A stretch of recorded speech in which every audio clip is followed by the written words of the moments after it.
అందరికీ నమస్కారం. శిరీష క్రియేషన్స్‌కు స్వాగతం. సంక్రాంతి రాబోతుంది. సంక్రాంతిని, గోదావరిని అంటే గోదావరి జిల్లాలని విడదీసి చూడలేం కాబట్టి కొంచెం మాట్లాడుకుందాం. అంటే నేను పుట్టింది కూడా గోదావరి జిల్లాలో కాబట్టి. అంటే అందరికీ గుర్తొచ్చేది ముందుగా గోదావరి, అక్కడి పల్లెటూళ్ళు, ఆ ఊళ్ళలో మర్యాదలు, అలాగే మనుషుల్లో ఉండే మమకారం, వాళ్ళ మాటల్లోని వెటకారం. అసలు నిజంగానే ఇక్కడ ఇవన్నీ ఉంటాయా? లేదా సినిమాల్లో, ఈ ఇన్‌స్టాగ్రామ్ రీల్స్‌లో అంటే సోషల్ మీడియాలో ఎక్కువ హైప్ చేస్తున్నారా అనేది ఈ వీడియోలో ఎక్స్‌ప్లెయిన్ చేస్తాను. ఇంట్రెస్ట్ ఉన్నవాళ్ళు కంటిన్యూ చేయండి. గోదావరి గురించి చెప్పాలి అంటే నాది అనే చెప్తాను నేను. చూడగానే అదే ఫీలింగ్ వస్తుంది. నా సొంతం అనే ఫీలింగ్. అక్కడ పుట్టడం వల్ల అంటే గోదావరి జిల్లాలో పుట్టడం వల్లే ఈ నా అనే ఫీలింగ్ వచ్చి ఉంటుందేమో నాకు తెలీదు కానీ చూసిన ప్రతిసారి అంతే ప్రశాంతత, అంతే ఆహ్లాదం, అంతే మనశ్శాంతిగా ఉంటుంది నాకు. నేను అంటే ఉండేది కాకినాడలో. నాకు సముద్రం చూసినప్పుడు ఆ ఫీలింగ్ రాదు. కానీ గోదావరిని చూసినప్పుడల్లా మేము ప్రయాణం చేసినప్పుడు కానీ, ఇది అంతర్వేదిలో అన్నా చెల్లెళ్ళ గట్టు. ఎక్కడ గోదావరిని చూసినా నాకు అదే ఫీలింగ్ వస్తుంది. అది ఎందుకనేది నాకు తెలీదు. మమకారం ఆ గోదావరి గాల్లోనే ఉన్నట్టుంది. అక్కడ పుట్టిన అందరికీ మమకారం, మర్యాద అనేది ఉంటుందా అంటే, నిజానికి ఇంట్లో వాళ్ళ మీద ప్రేమ, అభిమానం అనేది గోదావరోళ్ళకే కాదు, ఏ ఊరోళ్ళకైనా ఉంటుంది. ఇంటికి వచ్చిన అతిథి ఎవరైనా సరే గుమ్మంలో అడుగు పెడుతూనే వాళ్ళని కుశల ప్రశ్నలు అడుగుతూనే మంచినీళ్ళు అందిస్తారు. ఒకవేళ వాళ్ళు ఒక గంటే ఉన్నారనుకుందాం, ఆ గంటలోనే 1కి 4 రకాలు చేసి పెడతారు. చిన్న పిల్లలకైతే డబ్బులు ఇచ్చి పంపడం, పెద్దవాళ్ళు అంటే ముత్తైదువులు అయితే బొట్టిచ్చి పంపడం అనేది ఇక్కడ ఒక ఆనవాయితీ. అలానే ఎవరింటికైనా వెళ్ళేటప్పుడు ఖాళీ చేతులతో వెళ్ళకూడదు అనేది ఇక్కడ చాలామంది పాటించే విషయం. అందరూ పాటించరు, నేను మళ్ళీ చెప్తున్నా, అందరూ పాటించరు కానీ చాలామంది పాటించే విషయం. ఇవి చూసిన వాళ్ళు ఎక్కువ మంది గోదావరి వాళ్ళకి మర్యాదలు ఎక్కువ అనేదైతే అనుకుని ఉండొచ్చు. మర్యాదలు అంటే దీనిలో మమకారం ఉందా లేదా, ఫార్మాలిటీకి చేస్తారా అనేది ఆ వ్యక్తుల మీద ఆధారపడి ఉంటుంది నిజానికి. మొత్తంగా ఏంటంటే ఇంటికి వచ్చిన వాళ్ళని వాళ్ళకు ఉన్నంతలో ఆదరంగా చూసి పంపించాలనే భావన మాత్రం ఇక్కడ చాలా మందిలో ఉంటుంది. అలాంటి భావన కలిగిన వాళ్ళే మా అమ్మ నాన్నలు కూడా. వాళ్ళకు ఉన్నంతలో ఇంటికి వచ్చిన వాళ్ళని బాగా చూసుకోవాలని అనుకుంటారు. నా విషయానికి వస్తే నేను సంవత్సరానికి 3 సార్లు వెళ్తాను మా అమ్మ వాళ్ళ ఇంటికి. వెళ్ళిన ప్రతిసారి ఇలాగే హారతి ఇచ్చి లోపలికి తీసుకెళ్ళేది. అంటే దూర ప్రయాణం చేసి రావడం, చిన్నపిల్లలు ఉండడం వల్ల నెగిటివ్ ఎనర్జీస్ ఏమి ఉండకూడదనే విషయం కావచ్చు. అది ఎంత పొద్దున్నే వచ్చినా లేదా నైట్ టైం అయినా సరే ఈ ఎర్ర నీళ్ళ పళ్ళెంతో అయితే రెడీగా ఉంటుంది మా అమ్మ.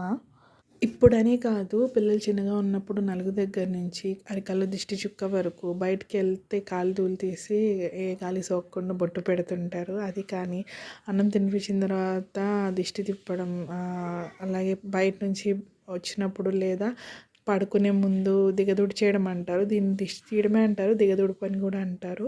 స్నానం చేయించిన తర్వాత మగ్గు నీళ్ళు లాస్ట్లో చుట్టూ తిప్పి చెవులో ఊతారు. అలాగే పిల్లలకి భోగి రోజున భోగిపళ్ళు వేయించడం, ఇలాంటివి చిన్న చిన్న పిల్లల విషయంలో చేయాల్సినవి.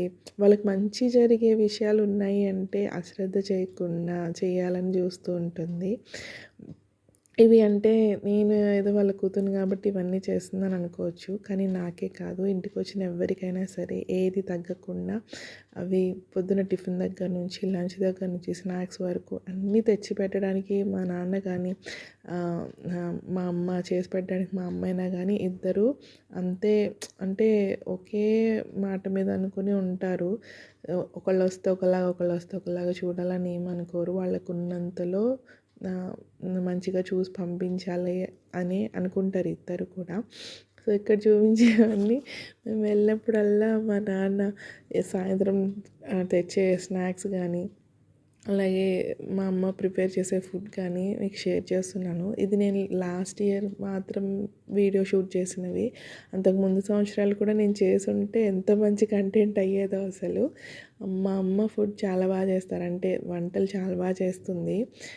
సో ఇక్కడికి వస్తే తినిపెట్టడమే మా పని అన్నమాట. పిల్లలు కూడా చాలా ఎంజాయ్ చేస్తారు అమ్మ చేతి వంటని.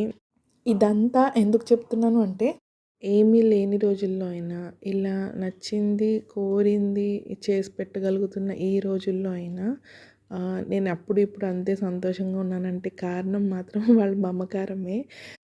పిల్లల మీద ప్రతి తల్లిదండ్రులకి ప్రేమ, మమకారం, అభిమానం, ఆప్యాయత అన్నీ ఉంటాయి.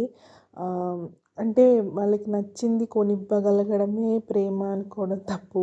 నిజానికి ఒకటి మన అమ్మ, నాన్న మనం అడిగింది కొనివ్వలేదు అనే బాధ పిల్లలకి ఉంటుంది. కానీ కొనివ్వలేకపోవడానికి కారణమైన పరిస్థితి, ఆ నిస్సహాయత అనేది పేరెంట్స్‌ని అంతకు 100 రెట్లు నొప్పి కలిగిస్తుంది వాళ్ళకి. ఆ విషయం పేరెంట్స్ అయిన తర్వాతనే పిల్లలకైనా అర్థమవుతుంది. సో, అందరి పరిస్థితి ఒకలా ఉండదు అన్ని వేళలా. అన్నీ చేసి పెడితేనే ప్రేమ అని అనుకోవద్దు. చేయలేనంత మాత్రాన ప్రేమ లేనట్టు కాదు. పోల్చి చూడొద్దు. పోల్చి చూడకపోవడం, పరిస్థితిని అర్థం చేసుకోవడం తెలిస్తే జీవితంలో మనశ్శాంతి ఉంటుంది. దానివల్ల కలిగే ఆనందం, సంతృప్తి అనేది అంటే మనం లైఫ్‌ని హ్యాపీగా లీడ్ చేయడానికి యూజ్ అవుతాయన్నమాట. పిల్లలుగా ఉన్నప్పుడు మాకు ఇవన్నీ ఏమీ లేవు. అప్పట్లో మా పరిస్థితి అలాంటిది. అయినా మేము అప్పుడు సంతోషంగా ఉన్నాం. ఇప్పుడు కూడా సంతోషంగా ఉన్నాం. నిజానికి జీవితంలో ఏదన్నా నేర్పిస్తుంది అంటే మన దగ్గర డబ్బులు లేని ఆ పరిస్థితి ఏదైతే ఉంటుందో అదే మనకి ఎక్కువ జీవితాన్ని నేర్పిస్తుంది. మనం స్కూల్‌కెళ్ళి చదవాల్సిన అవసరం కూడా లేదు. మనుషులెవరు? మనుషులు ఎలా ఉంటారు? ఏ పరిస్థితుల్లో మనకు అండగా ఉంటారు? డబ్బులు ఉంటే ఎలా ఉంటారు? డబ్బులు లేకపోతే ఎలా ఉంటారు? ఇలాంటివన్నీ మనకి ఆ డబ్బు లేని పరిస్థితే చక్కగా నేర్పిస్తుంది. సో, అంటే ఇక్కడ నేను చెప్పడం గోదావరోళ్ళనే కాదు. ఏ ఊరోళ్ళైనా గానీ చెప్తున్నాను కదా! ఏ ఊరోళ్ళైనా సరే డబ్బులుంటేనే మమకారం లేకపోతే లేదు అన్నట్టే మాట్లాడతారు చాలామంది. కొంతమంది మొహమాటానికో లేదా ఏమంటారు మాట వరుసకో మొహం మీద నవ్వుతూ మాట్లాడొచ్చు కానీ నిజానికి ప్రేమ అనేది లోపల నుంచి రాదు చాలామందికి. ఈ విషయంలో గోదావరోళ్ళకి కూడా ఎలాంటి మినహాయింపు లేదు. మాట చెప్తున్నందుకు కోపం రావచ్చేమో కొందరికి. నేనైతే తప్పు మాట ఏం చెప్పట్లేదు. నేను చిన్నప్పటి నుంచి చాలా చూసాను. చూసే చెప్తున్నాను ఈ మాట. వెటకారానికి వస్తే ఎంత వెటకారమైనా అందులో హాస్యం అది కూడా ఆరోగ్యకరమైనదైతే దాన్ని అందరూ స్వాగతిస్తారు. కానీ హేళనగా మాట్లాడడం, తక్కువ చేసి చూపడం, అసమానతల్ని ఎత్తి చూపడం లాంటివి చాలామంది చేసే పని. వాళ్ళలో లేని మంచి ఎదుటి వాళ్ళలో ఉందంటే సహించలేరు. ఇంకొకళ్ళు ఆర్థికంగానో, సామాజికంగానో మంచి స్థితిలోకి వెళ్తున్నారు అంటే చూసి ఓర్చుకోలేరు. మనలో తప్పుంది అని ఎదుటి వాళ్ళు చెప్తే తట్టుకోలేరు. నాకే అంతా తెలుసు అనే మూర్ఖత్వం, నా మాటే చెల్లాలనే అహంకారం, నేను చేసిందే సరైంది, ఇదే వెళ్ళాల్సిన దారి, అందరు నడవాల్సింది ఇదే అని అనుకునే చాదస్తం, మాట మాట అనుకొని గొడవలు పడడం, కుళాయి దగ్గర కొట్లాటలు కావచ్చు, అన్నదమ్ముల ఆశితగాథాలు కావచ్చు, అత్త కోడళ్ళ ఇంటి గొడవలు కావచ్చు, కులం, మతం, జాతి, సినిమాలు, రాజకీయం అంటూ ఫ్యాన్ వార్స్ కావచ్చు, ఇంకా చెప్పుకుంటూ పోతే తల్లిదండ్రులను వదిలేసిన పిల్లలు ఉన్నారు, పిల్లల్ని రోడ్డు పాలు చేసిన తల్లిదండ్రులు ఉన్నారు, అక్కడ కూడా పోలీస్ స్టేషన్లు ఉన్నాయి, కోర్టులు ఉన్నాయి. మంచి మర్యాద, ఆదరణ, మమకారం, వెటకారం వీటితో పాటే చెప్పిన ఈ విషయాలన్నిటికీ కూడా గోదావరి జిల్లాలు అతీతం ఏం కాదు. ఎవరైనా ఒప్పుకోకపోయినా అది కూడా మూర్ఖత్వమే అవుతుంది. ఎందుకంటే అందరికీ తెలుసు మన చుట్టూ ఉండే వాళ్ళు ఎంత ఏడుస్తూ ఉంటారనేది. ప్రతి చోట ఇలాంటి వాళ్ళు ఉంటూనే ఉంటారు. నాణానికి రెండు వైపులా ఉన్నట్టే ప్రతి చోట మంచి చెడు రెండు ఉంటాయి. మంచిని స్వీకరించగలిగితే ఎప్పుడు గోదావరిని చూసినా కలిగే ఆహ్లాదంలాగా ఆ ఆనందం ఎప్పటికీ మన గుండెలో నిలిచిపోయి ఉంటుంది. చెడుని స్వీకరించేటట్టయితే అప్పుడప్పుడు పోటెత్తే వరదల్లాగా మన గుండెల్లో ఎప్పుడు బాధ మాత్రమే మిగిలి ఉంటుంది. కాబట్టి ఏది స్వీకరించాలనేది మన చేతుల్లో ఉంది. మీరు గోదావరోళ్ళైనా కాకపోయినా చెప్పొచ్చేదైతే ఒక్కటే, ఎవరిని మనం తక్కువగా చూడకూడదు.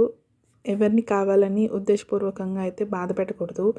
మర్యాద, ఆదరణ చూపకపోయినా పర్వాలేదు, అవమానించకండి. ఒకరి పతనం అయితే అస్సలు కోరుకోకండి. అన్ని విషయాల్లో మీరు సరిగ్గానే ఉన్నా ఫలితం వెంటనే కనిపించట్లేదని డీలా పడకండి.